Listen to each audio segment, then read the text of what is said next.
Welcome everyone to today's program, which is brought to you by Ambulatory Alliances. I am Robert Kurtz, moderator for the webinar. Today's program will begin with a roundtable discussion between our panelists, and then we will have a question and answer session following completion of the roundtable. You can submit any questions you have throughout the webinar by typing them into your control panel in the space labeled "Enter a question for staff" and clicking send. Our panelists will attempt to answer as many of your questions as they can during the Q&A portion of the program. It is now my pleasure to introduce today's panelists. We have Blayne Rush, President of Ambulatory Alliances. He is an SEC-registered and FINRA-licensed investment banker. He specializes in ASC brokerage, ASC turnarounds and increasing ASC valuations through physician recruitment and syndications, and access to the capital markets and capital structuring consulting for surgery, urgent care, and radiation oncology centers. We also have Bernstein, who is Managing Director for Altegra Health. Mr. Bernstein specializes in providing valuation, transaction advisory, strategic and operational consulting services to clients. He has extensive experience working closely with hospital systems, physician groups, ambulatory surgery centers, and other healthcare providers. We will now begin the roundtable discussion. I'm going to ask Curtis to start us off with our first question. Curtis, what did you see as the typical pricing of deals in 2012, and where do you see them in 2013? Thank you, Rob, and I want to start off by saying I appreciate everyone joining us today. I know everyone's busy with all the changes in healthcare reimbursement and everything else going on around the market and the industry, so definitely appreciate it. With regard to deals, I think things have stayed fairly consistent in 2012. A lot of the larger players are looking for good deals, good centers that are syndicated well, have a good mix of specialties and case volume that operates within the center. We still have some buyers out there that are willing to look at out-of-network centers, still making similar adjustments to that revenue stream with the risk associated with being out-of-network, depending on the level of out-of-network of the center. We've seen maybe prices increase just a little bit in 12, but it's been pretty consistent as far as multiple ranges have gone. Typical 5 to 7s probably stayed the same. We've seen higher, like I said, for those better centers, opportunities for centers that may have not operated as well, where you can improve on the operations, but you have the case mix there and the operations there. And from our perspective, as far as 2013 is concerned, we continue to see more interest in this space, as with changes in reimbursement. Obviously, ambulatory surgery being a low-cost provider, starting to see a little bit more private equity. We've had some consolidation on the buyer side, with some of the larger buyers being brought together over the last few years, and that's driving down a little bit more of the larger competition, but we still see a number of smaller players in the market as well. We also see hospitals continue to come into the space. They're doing physician integration deals where they're buying practices. A lot of our clients are looking to have primary care and are a little hesitant to buy specialists. Some of our clients are looking to buy more of the specialists. And when they get the specialists involved, they may also be buying a surgery center. Even in certificate of need states, we had a deal recently in Washington State, for example, where the doctor also owned the surgery center, so the whole package kind of came together for the health system. And that's what we're seeing. I'm sure we'll continue to see more of that, and then some alternative structures to keep the doctors and maybe even the management companies involved in the centers when the hospitals buy. Thank you. Blayne? Yeah, just to add what Curtis said, the numbers are, for the most part, consistent, but the difference is you might see a tick or two, a half turn or a turn on the centers that have more competition or that are considered more attractive to the buyers. And I think the biggest difference as far as the pricing goes is you're seeing more centers trade at the higher end of their profile range, if you will. So the very attractive centers, they're at the top of all those ranges, and there's more of them that are turning at that point, and the riskier deals are being more consistently bought and traded at the higher end of those range. So I think that's the biggest difference as far as the pricing goes. There's still a significant amount of competition out there, and while there are some excuse me, management companies that are on the market now for larger management companies to buy them, there's still significant players in there that are causing competition, which therefore causes increase in the pricing. Thank you. Kurtz, back to you. Do you see more or less interested buyers now competing for deals than you did a year ago? You know, we're starting to see a little bit of an increase, I'd say now. We did, like I had mentioned just in answering the last question, we saw a little bit of a consolidation of some of the players in the market, which may have driven down some of the buyers. But at the same time, now I'm seeing some of the more regional players come in. Some of the larger health systems have had relationships over the last year. I've seen some of those larger health systems, though, get a little bit more aggressive on trying to get more involved in ambulatory surgery deals. While some of those systems have been involved with management companies or maybe out there on their own trying to do deals in their markets.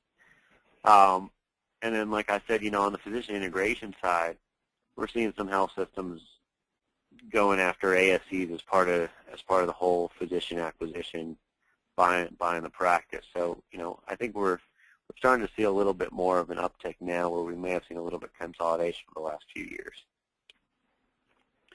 Thank you. Blayne, over to you. Anything to add? Yeah. So we see a few more strategic buyers coming into the marketplace, and we are being consistently contacted by a couple of different private equity type financial sponsors that have an interest in getting in the marketplace. But there's not a whole lot of more buyers, but the interest amongst those buyers is starting to get heated up a little bit.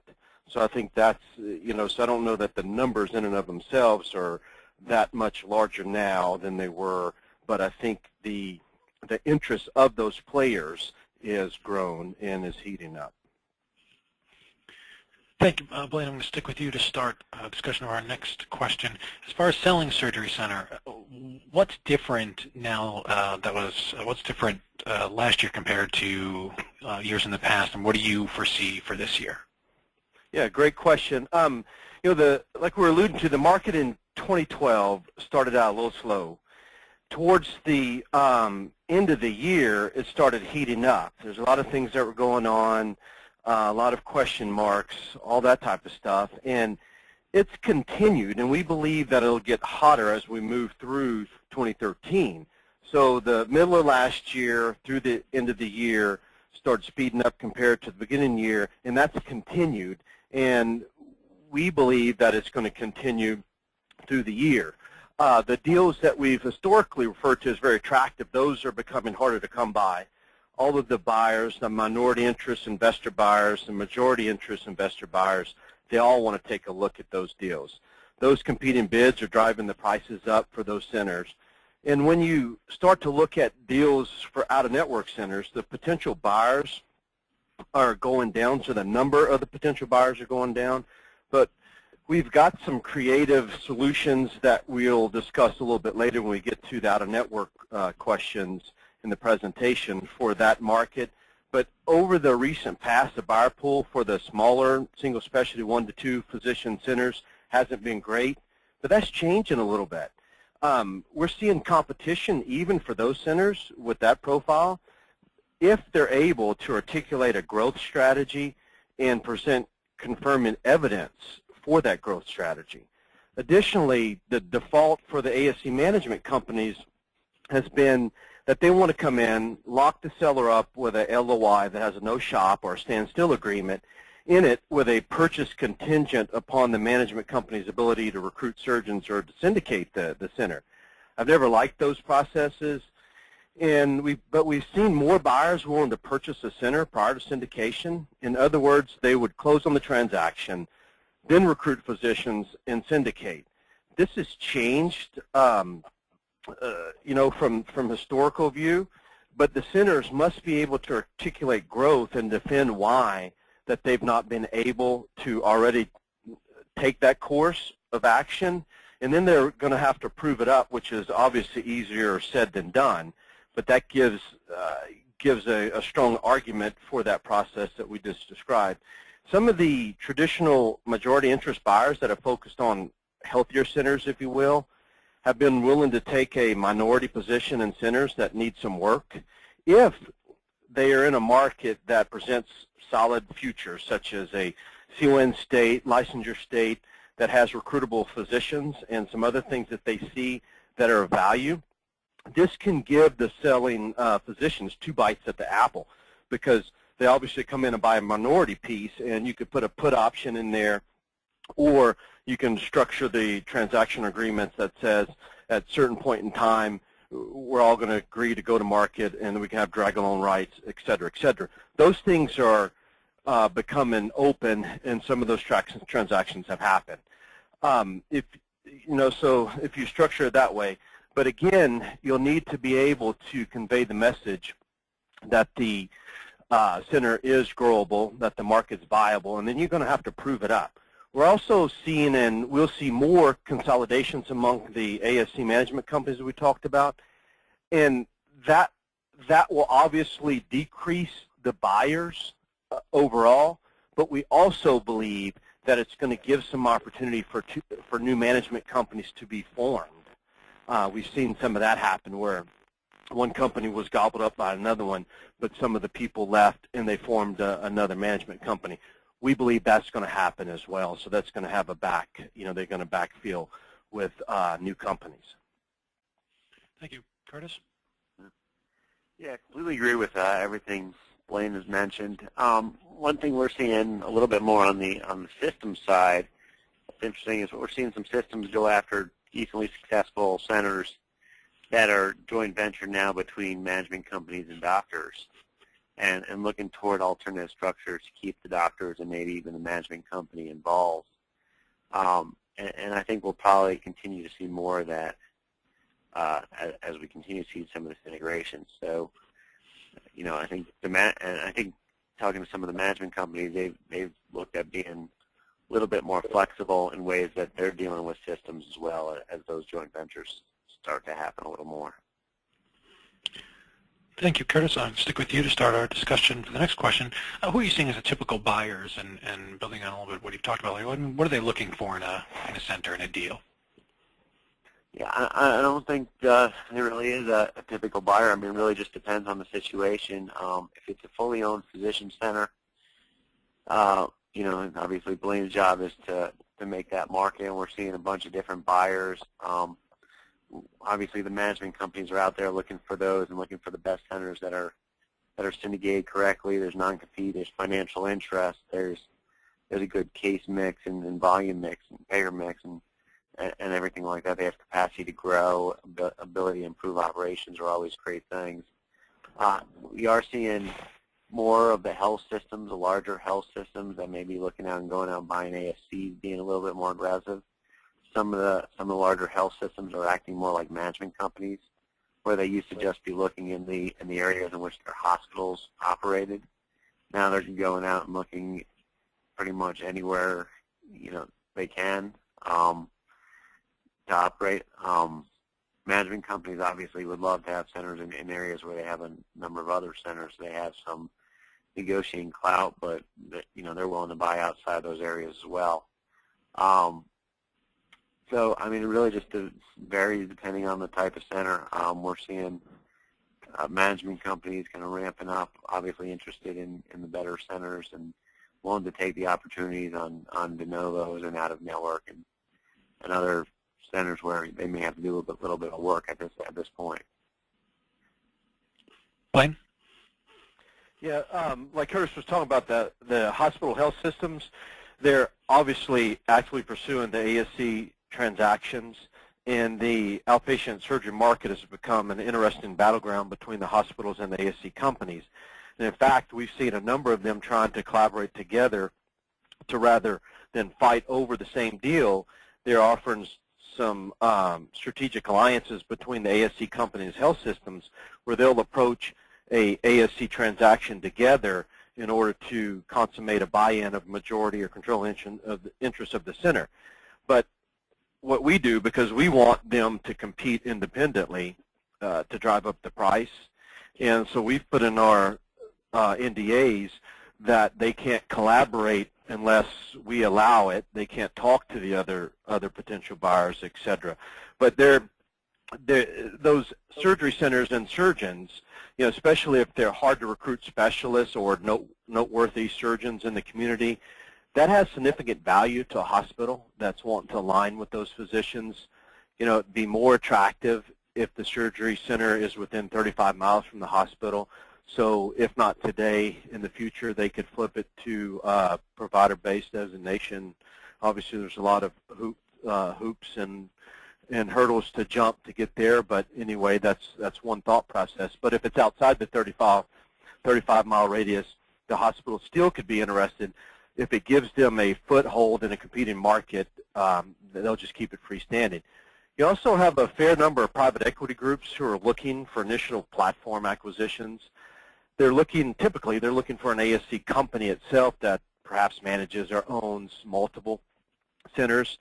You know, for a financial sponsor, the factor that distinguishes from the strategic buyers is that they're looking more for a platform that is already owned, developed, and is operating in multiple centers, whereas strategic buyers are more focused on the one-off centers.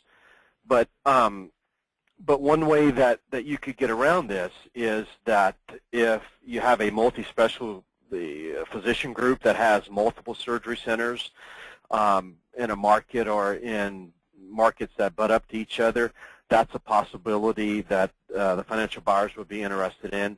Also, another one is to say, hey, okay, here you have a ASC, and can you go out and recruit other potential sellers of ASCs in other markets or whatnot, pull those together, consolidate the financials on paper like a pro forma, and then go to market. You also have payers buying centers. They typically want multi-specialty centers, and the goal is the lowest cost for outpatient surgery as possible. Operational efficiencies and cost savings, that's their goal. You have physician buyers, but they typically want centers that asset value. So if you have a large multi-specialty physician group or a large ortho, high acuity type group, then they would be interested in buying surgery center, but they wanted asset-based value. Thank you. Blayne, I'm going to stick with you to start our discussion on the next question. Can you talk about what ASCs can do to increase the number of offers they receive and the value of offers? Right. Yeah. You know, first of all, we need to make our surgery center attractive to the majority of buyers, so we're talking about increasing the numbers of offers that you receive and the value of those offers. So we're going to talk about that in broad base. And so you want to make it as attractive as possible to the majority of buyers, as well as organize the presentation of the surgery center and its value going forward to make it attractive to the majority of the buyers. You need to also be able to articulate the future value, because again, the buyers are buying future value. They only care about historical value as an indication of future value. I stress that because we talk about trailing EBITDA and all that, and it's really they're buying future value and the future cash flows. So you want to be able to package it up, present it, the future value, attractiveness of that, and then get it in front of all the buyers. So let's look at a little bit what that means. You know, when it comes to buyers' perceptions, buyers are influenced by appearances. The better prepared you are, the better organized you are, and the better you understand and articulate your unique message, the better your ASC will look in the eyes of those potential investors. The more authentic you are, the more knowledgeable you come across, the more believable your story will be, and the more influence that you'll have on the buyers, and the more buyers will be interested in. The surgeons or owners too often want to speak about how much money the ASC has made them. so has made them. So that's historic and how great it is. But buyers, again, only care about the past performance to the extent that it's going to be a prediction of future performance. So they have to get out of that mindset. So if it's already as good as it gets, then unless the buyer's looking for cash flow or downstream benefits, such as a hospital wanting the alliance of the physician, a buyer might not see the value. So therefore, if they don't see the value, they're not going to give you an offer. And if they give you an offer, it's not going to be very attractive. So one of your goals is to get to know your ASC and market so you can convey to potential buyers where the growth will be, who the recruitable surgeons are, what new procedures you can add, and what costs you can cut. You need to show the investors how far you've taken the center and then how they can help you take it well beyond that. And so you must understand it and articulate it, because the buyers sometimes will not recognize it, or if they do recognize the growth, but you don't and you're unable to prove it up, they will recognize it, but they will poor mouth your surgery center, and they will use that to drive down the value in the purchase price. They also want to see more high-paying cases, more spine cases, joint, ENT. Obviously, the more profitable that the surgery center is, the more interested people will be, or more interested people will come to the surgery center and be interested in it. You want to convert from out-of-network to in-network. And then on this, we're speaking about more offers, not pricing here on that one. Create a unique program that buyers would want to roll out across their other centers.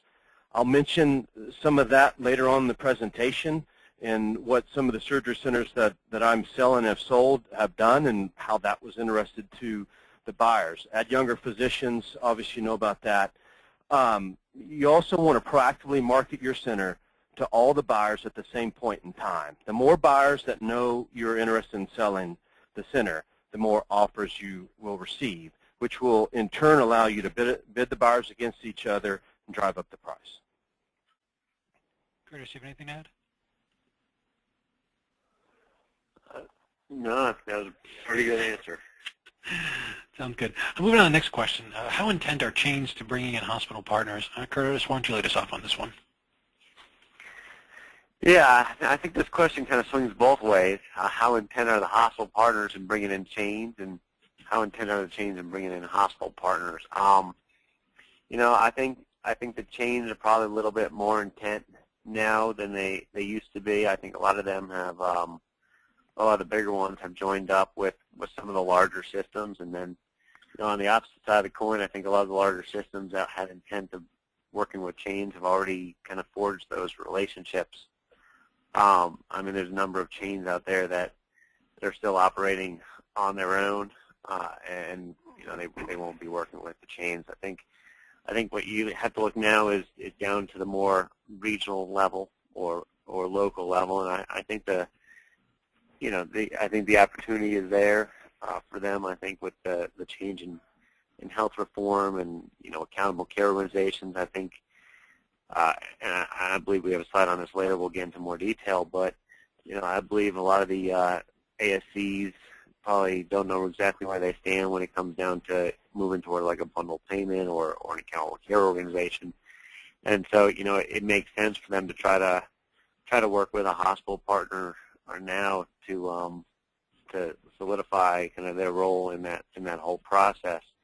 So I think their intent in certain areas, obviously, if they have a surgery center that's already owned, or they have an opportunity to purchase a surgery center that's successful and operating well, I haven't really seen any intent of chains trying to bring in the hospital, into those ventures.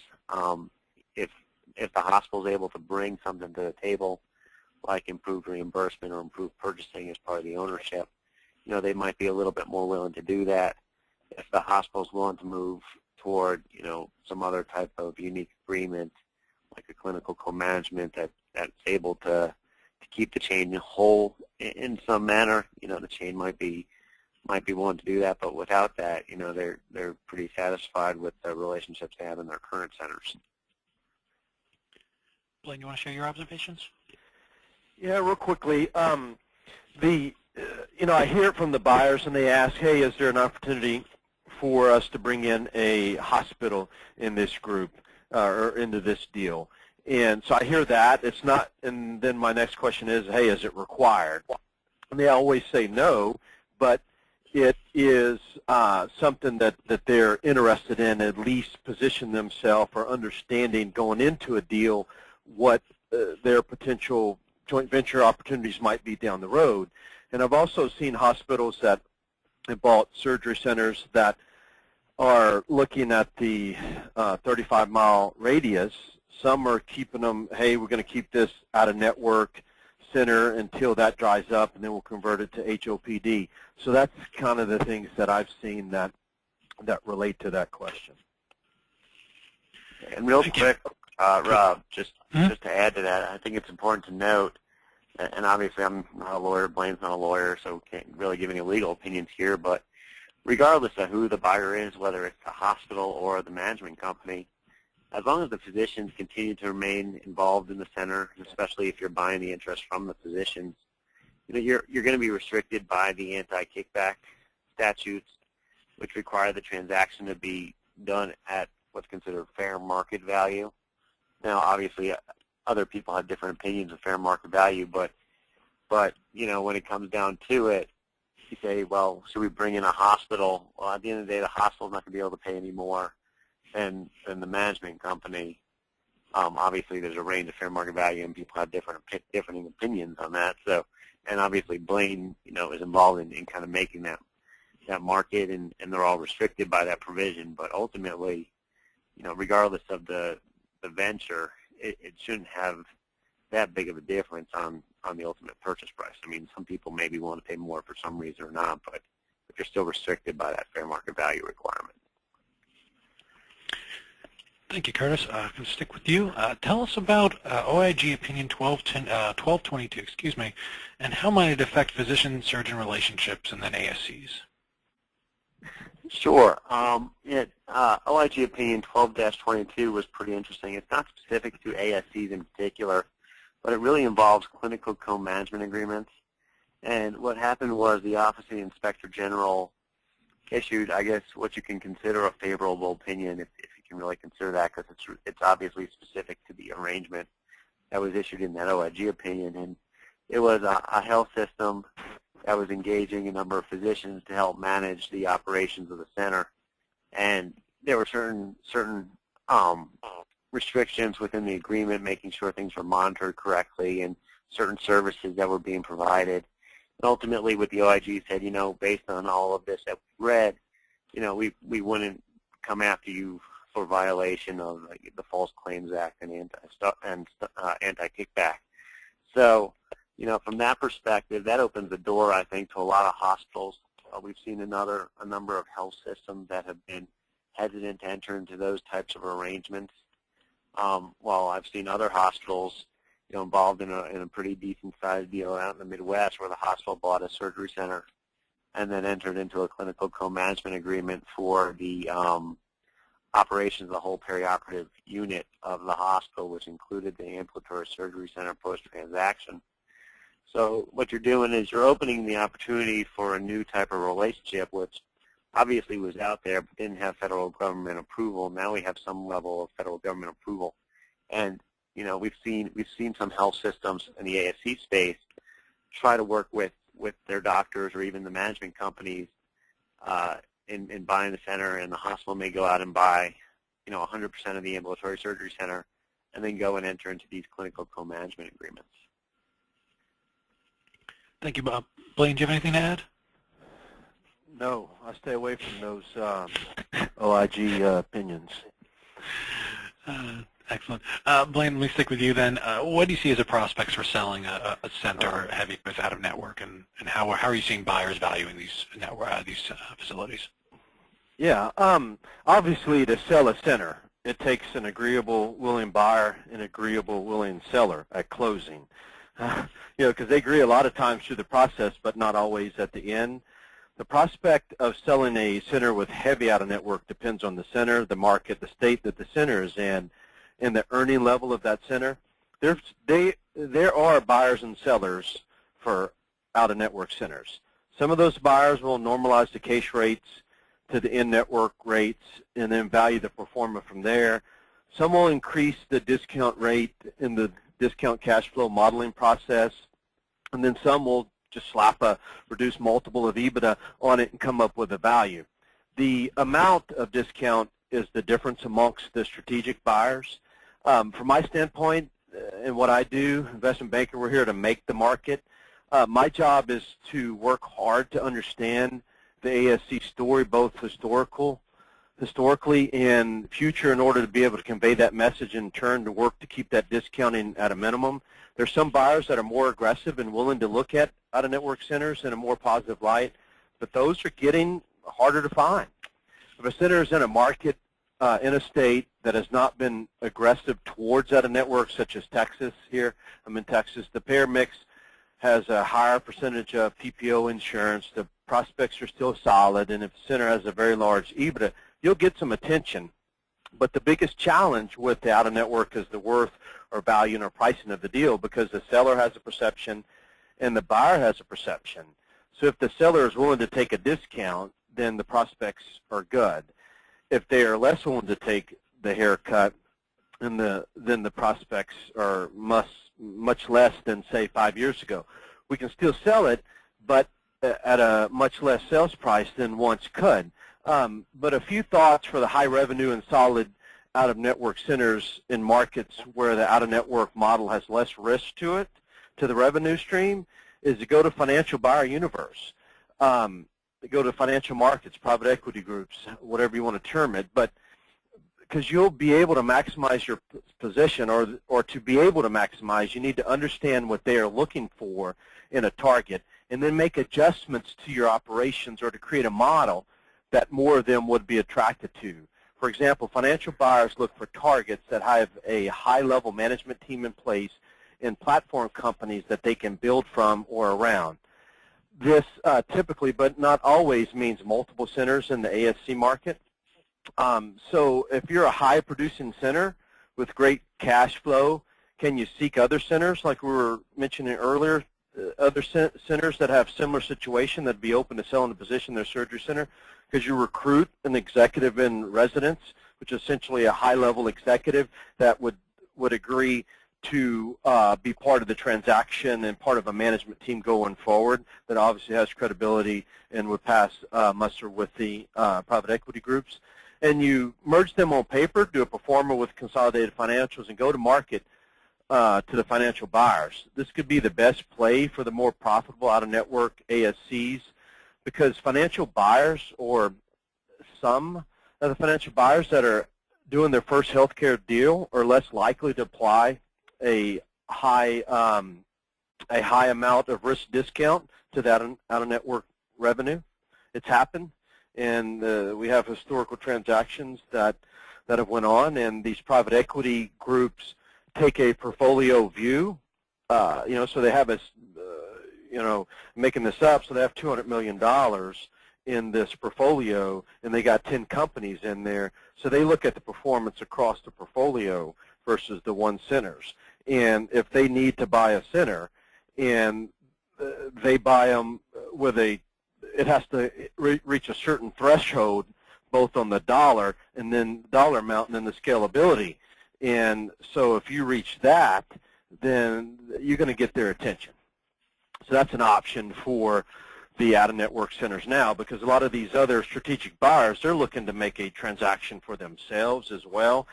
And if they're looking to make a transaction within the next 1 or 2 years, they're not going to be willing to take on risk, because they're afraid that that will hurt their valuation, and they won't have time to make that up or be able to solidify that, and they'll take a hit. So they'll be unwilling. Thank you, Blayne. Kurtz, anything to add on out-of-network? Nope, that sounds good. Well, then, let's stick with you to start discussion on the next question. How does increased private equity interest in the healthcare space affect ASC multiples in the long term? Sure, Rob.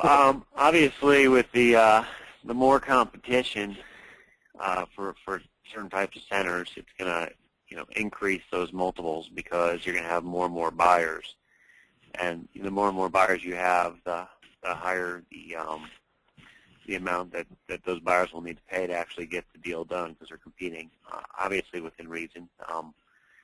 As Blayne just said, private equity will generally look over a portfolio of assets, whereas a smaller company might look at the single asset, knowing that every buyer has a certain return on investment that they're looking to hit or a threshold of return over time. So, they're only willing to spend so much within reason. But obviously, the more buyers you have, the more people the more parties that you're gonna bring to the table to buy that center. Now, that doesn't mean that they're going to go after every deal. As Blayne just talked about, out-of-network centers, you're going to have to probably find a more specific buyer for those out-of-network centers, the buyers that are willing to take a little bit more risk. So even though you have more buyers in the market, not all of them are going to go after those centers, and it may not drive up certain markets, whether it's de novos or out-of-networks or other areas like that. Thank you, Blayne. No, I don't have anything to add. I agree with what he said. Okay. Well, we're going to, the last two questions for our roundtable, we're going to go with something a little bit lighter. Blayne, start us off with, what is the future of ambulatory surgery centers? Yeah, I like this question because, I obviously with all the buzz and whatnot, I get a lot of questions around this and people are nervous and whatnot. But, before we discuss the future, let's look at the past because I believe it'll give a strong indication of what the future is going to look like. But 40 years ago, virtually all surgeries were performed in a hospital. Then in 1970, the first ASC opened in Phoenix, Arizona. In, I think it was 1976, there was something like 67 ASCs in the country. And Medicare started collaborating with 6 of them in like 1974. But it wasn't until 82 that Medicare, the program approved payments for 200 procedures that were performed in ASCs. So no one knows exactly what the ultimate impact of healthcare reform is going to be on ASCs. But reform is positioned with the aim of improving the care of patients, improving the health of the population, and making care more affordable. ASCs can help improve patient care and affordability, and thus I'm very bullish on the healthcare niche. The ambulatory care market is larger and growing faster than the hospital-based healthcare.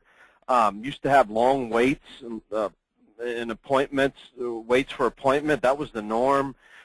They would spend days in hospitals, weeks away from work. But according to a American Hospital Association report in 2007, only 47% of surgeries were performed in hospitals, down from around 90% in 1981. So it's going in our favor. The increase in surgical procedures that are performed in outpatient setting is primarily linked to both the increase in the ASCs as well as the technology and the surgical innovations, and it's expected to continue. Cost containment, physician and consumer preference, all of that is pushing it to the outpatient. Between 2010 and 2020, the demand for inpatient services is going to decrease by 2%. Demand for outpatient services is going to increase by 30%. So it's been proven over and over that care delivered in the ambulatory care setting increases access, lowers costs compared to the hospital. And it's going to continue to grow. The Medicare rates for ambulatory surgery centers is about 60% of hospital outpatient department rates. The percentage of HOPD payments paid to ASCs varies from 51% for vascular and OBGYN to about 64% for pain procedures. So we believe that healthcare reform will likely accelerate the growth in ambulatory care, and reimbursement policies have encouraged that development, low-cost provider settings, and it's been demonstrated and proven by the shift of the surgeries into the outpatient surgery center. So we can save significant amounts of money. The data is out there, the research out there. So historically speaking, ASCs have been designed to compete or to complete the lower acuity cases, but as smaller procedures increasingly compete with office-based settings, which the payers are driving, those cases will be replaced with more complex procedures in the ASCs. What used to be basic ortho and pain facilities, they're going to take on more complex procedures, spine, total joint, etc., cardiac pacemaker insertions, total hysterectomies. It's happening. And with the increase with minimally invasive techniques, tissue sparing, more and more are going to happen in the surgery center. One of the factors that have kept some of the procedures out of the ASCs is the inability to keep patients for longer than, say, a few hours. But the trend is to perform more complex cases in the ASC and partner with nursing facilities, sleep labs, home health, rehab facilities, and there are even some of these recovery suites that are popping up out there. So this gives the surgeons an option if the patient needs to be monitored for longer to do even more complex cases. So we're going to see more complex cases be driven to the surgery center. The lower acuity cases are going to be driven out of the surgery center and into the patient or into the physician's offices.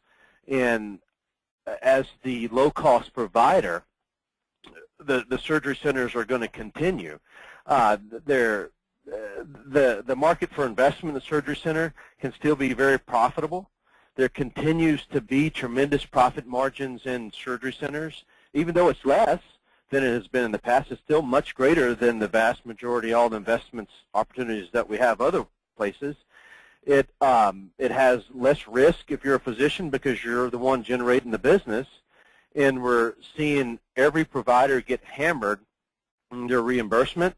So we have an era where increased regulations, decreased reimbursement make it difficult to remain financially independent, and hospitals are eager to employ these physicians.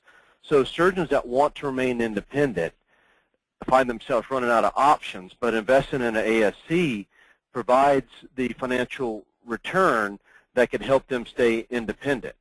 So it's one of the few investment areas where surgeons can control costs and revenue streams through the patient flow, and they're able to impact the margins. So there's still growth opportunity in this market. So the question is not, is there a market opportunity here? The question is, who is willing to put in the work to find and take advantage of the opportunities? A few years back it was build it and they'll come. You'll send out a few mailers, make a few phone calls, and you recruit some surgeons, and you had a successful surgery center. And in fact, that's still, to a large degree, the prevailing thought, and which gives you an opportunity or significant opportunity to build your surgery center and take it to where you need to be. The low-hanging fruit days are over, but there's still substantial growth, but it belongs to the people that are going to take a hard look and find and build upon the opportunities that still exist. Thank you, Blayne. Curtis? Yeah. Blayne, I like that part of the build it and they'll come. I worked with a health system once that built it and forgot the important piece of getting the physicians involved, and nobody came. So that didn't work very well. There's a few of them out there, and I'm like, you got the doctors yet? No? Okay. Yeah, missed an important piece. But you hit on an important fact there, which was the quality piece. And just like all my clients, the government out there is saying, we want high quality and low cost, which you obviously can't get in a lot of places, but ASCs are delivering on that in a big way.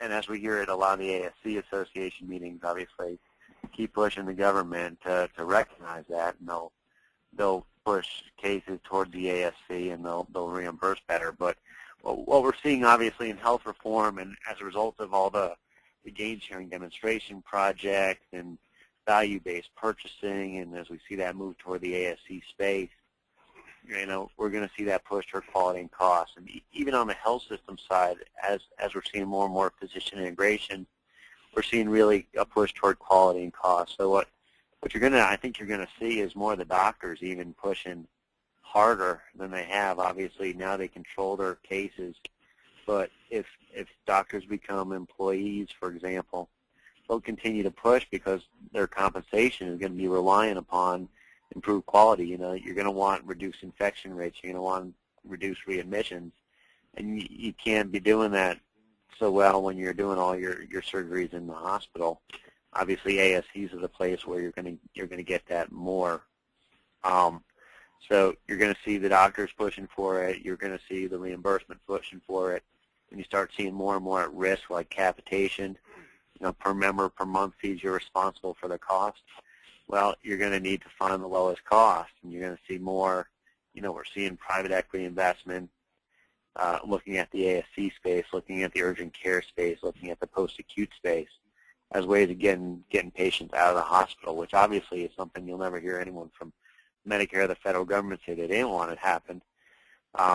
They just didn't have payment structures around making it happen, I think, in the past. And as we move more toward those reimbursement structures, there's going to be more of a push toward that, and ASCs will, at least as far as I think, continue to be an important part of that continuum, maybe even a bigger part than they have in the past. Thank you, Curtis.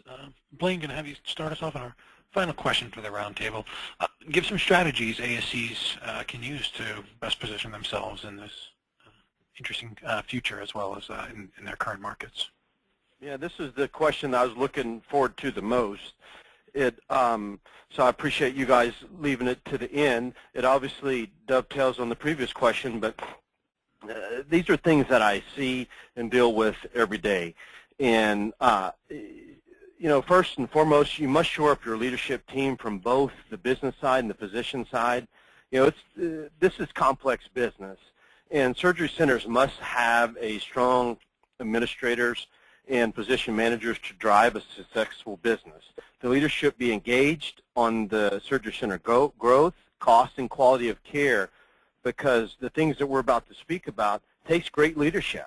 One of the greatest virtues of a surgery center, and what you guys tout every day, is that it's very different from the hospital environment, especially when it comes to accessing leadership at the top.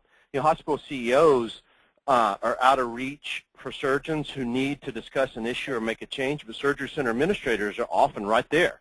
So right around the corner, able to address a request pretty quickly, but they must have the capabilities. If your leadership is weak, your ASC will always be weak. Replace them.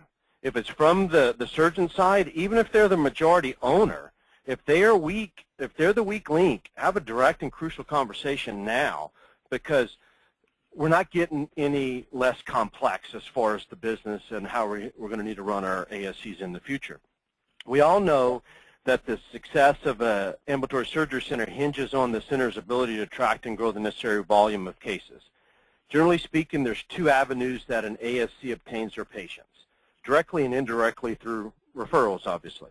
So a key determinant of success for management companies is the growth in same-store sales, or for standalone ASCs, it's the growth of your center.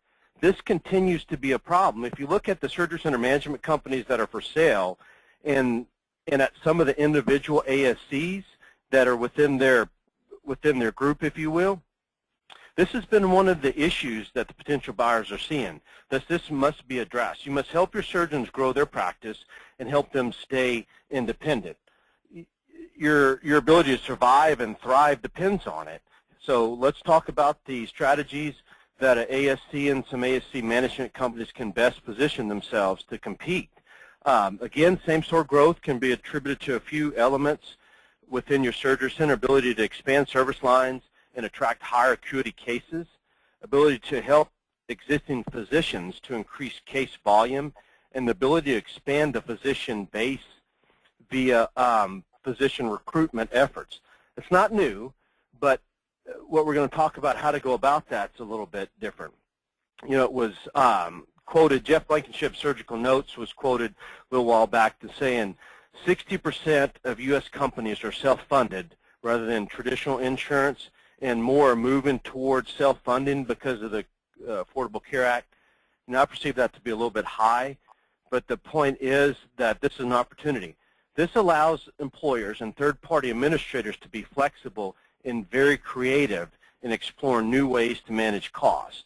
Your ASC and ASC management companies are natural fits for self-funded employers and their administrators, so they're insurance or third-party administrators of the fund. If you have a center of excellence, you can market that directly to the employers, negotiate global prices per preferred status or even exclusivity. They will even pay for travel for the patients or the employees. So think outside of your local market. Additionally, think about having these employers become a partner in your surgery center. Have multiple employers, large employers, invest in your center. You know, so just be a trend leader and not a follower, and think about some of those things out of the box. We touched on this earlier, but there's a war going on to control the primary care physicians in most markets. As hospitals and health systems move towards buy-in physician practices and ACO participation, many standalone ASCs, they are concerned, they're worried that they're going to be excluded. I encourage you to give significant thought around how to help keep independent physicians independent and what you can do to serve the surgeons and the primary care. Even if primary care docs are part of a network, hospital-owned ASCs and the physician networks are not fully integrated. They're not good at that.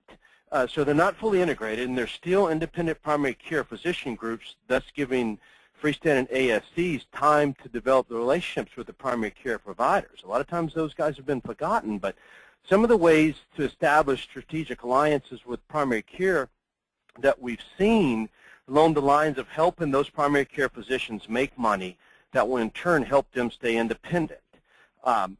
These are things that I've seen. For example, we've seen surgery center open houses with continuing medical education presentations that have built into it topics of how primary care groups can make money. So you invite these guys, feed them, you have CME credits for these medical continuing educations, and then you show them as part of this how they can also make money. Some primary care docs believe that specialists have been greedy with all the ancillaries, et cetera, but be different. Some of this will require the surgeons to give up some of the revenue-enhancing model, but it'll help establish the alliances that you're looking for. So educate the primary care groups on how they can provide patient workups, set up lab relationships, do MRIs, et cetera. And I also know some hospitals that have management companies. So you have the operating company and then the management company on top that are made up of physicians that are primary care. As with anything, get with your lawyers and work that out with them, but I'm seeing it done. This is also being done for ambulatory surgery centers. Is there a primary care group that's still independent in your market that they can help manage your ASC, do the billing, collecting?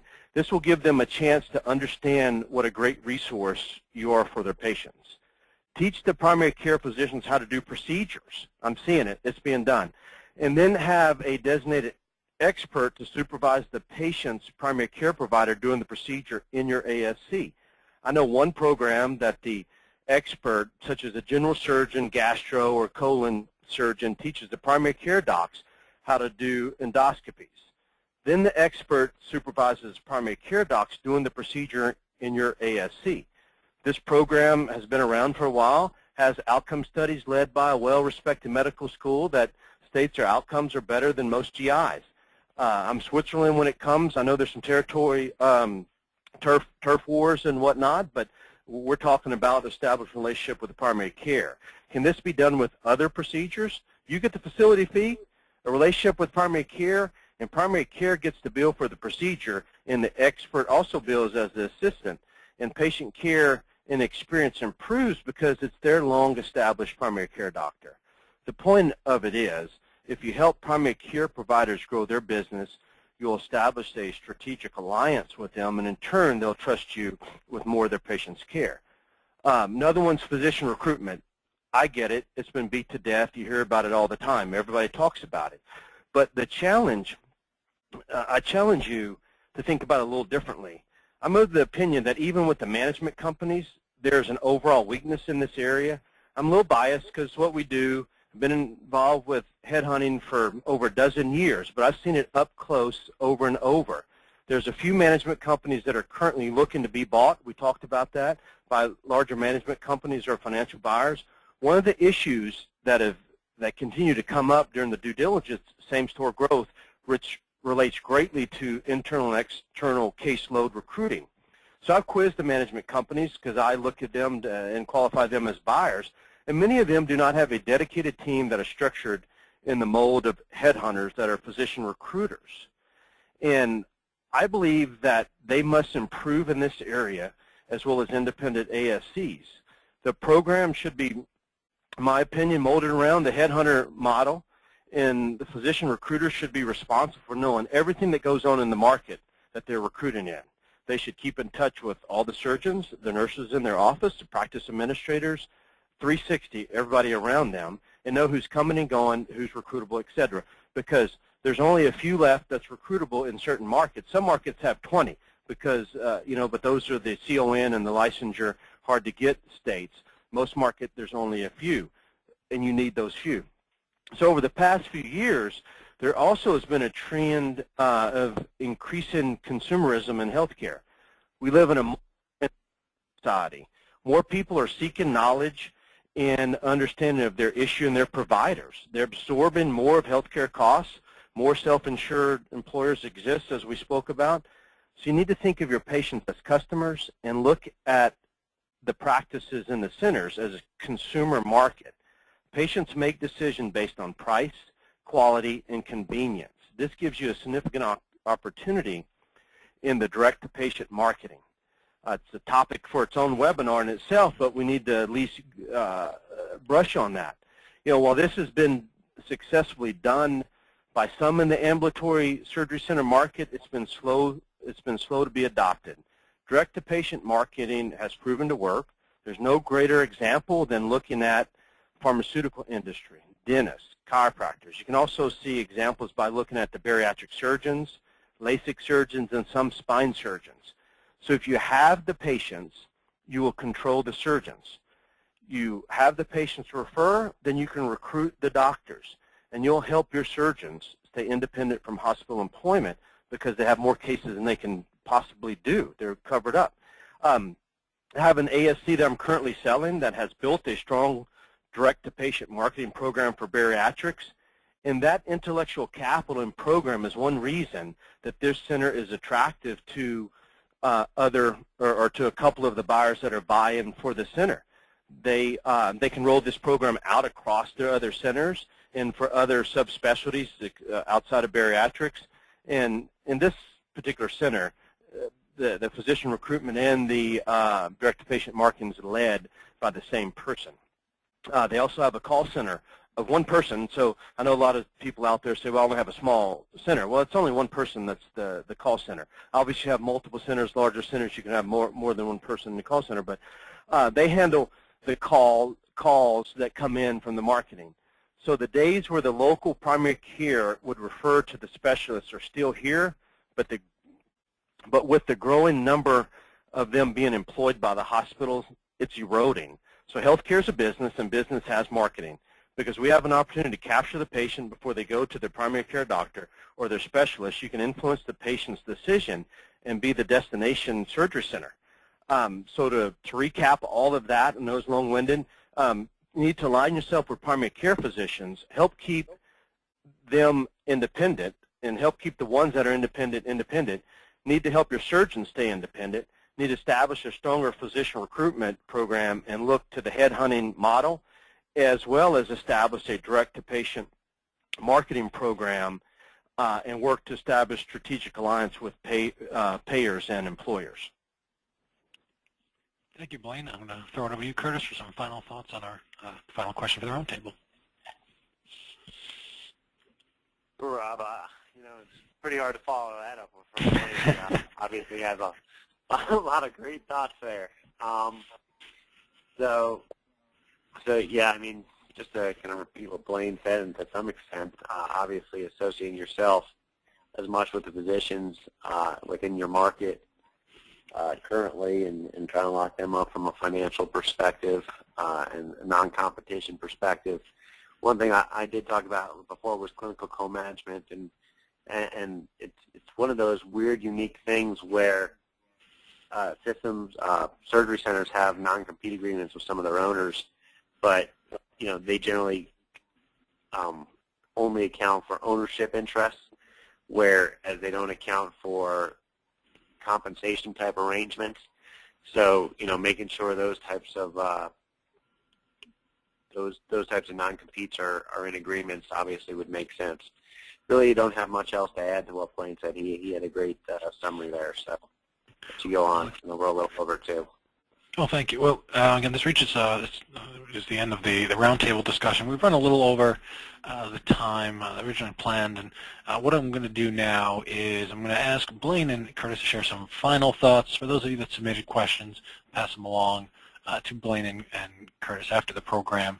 I want to give the two of them an opportunity to share some final thoughts, and we will conclude shortly. So, Kurtz, would you start us off to some final thoughts here, and then I'll throw it over to Blayne. Sure. I think since we're really talking about the future, there's obviously a lot of great opportunity for ASCs in the future if they're structured right and if they're aligned right within their markets. We've talked about the doctors operating on their own, operating with management companies, private equity money coming into the system. We've seen some consolidation. I know Blayne said he thinks there's going to be some more consolidation, which is definitely possible. And then obviously we see those people who were involved before breaking off and starting new management companies. With regard to healthcare reform, there's definitely a place for ASCs and ACOs. Definitely opportunities there for health systems to get involved in ASCs depending on the market. So a lot of good stuff and a lot of great opportunity in the future for the space. Thank you, Kurtz. And before I pass over to Blayne, I just want to draw your attention to the final slide here. Certainly encourage you to contact Kurtz and Blayne directly. Contact information is on this slide, and you can respond to any of the emails you've received about this program with questions, feedback, suggestions for future programs, anything that you want to ask of Blayne or Kurtz. And if you reply to those emails, we'll make sure your emails or correspondence reach them. Blayne, would you mind sharing some final thoughts, please? Yeah, thanks, Rob, and thanks to everyone that's stuck with us here. I apologize for getting long-winded, but I'm so excited about the surgery center space. I know that I get a lot of calls and questions and people that aren't feeling as bullish or excited about the future as I am, but I get a chance to speak with people from coast to coast in this one niche market, and from the management companies to the individual ASCs, and see all of the exciting opportunities that people are taking advantage of. And I am very passionate about the things that I just spoke about. I've spoke with management companies about those, and they all agree that those are the things that within their organizations that they need to work on and that they're going to work on. And I just encourage people to call me with questions or call Kurtz for that matter. And if you or one of your clients have a special need on a topic that you have been struggling with, please reach out. I mean, we're willing to put together a webinar just for your clients, be a resource for you. So just feel free to reach out. We're easy to get a hold to, return those calls fairly quickly. And again, I apologize for being long-winded, but thank you for your time. And again, feel free to reach out to us. No apologies necessary at all, Blayne. I certainly want to thank you and Kurtz for taking the time to provide such a wealth of information. Of course, I want to thank all the attendees who took time out of their Friday to join us. And again, just to reiterate, certainly reach out to Blayne and Kurtz. Their contact information here, or please just reply to any of the emails you received about this program. And with that, this concludes today's program. I wish everyone a great rest of the day and a wonderful weekend. Thank you for joining us.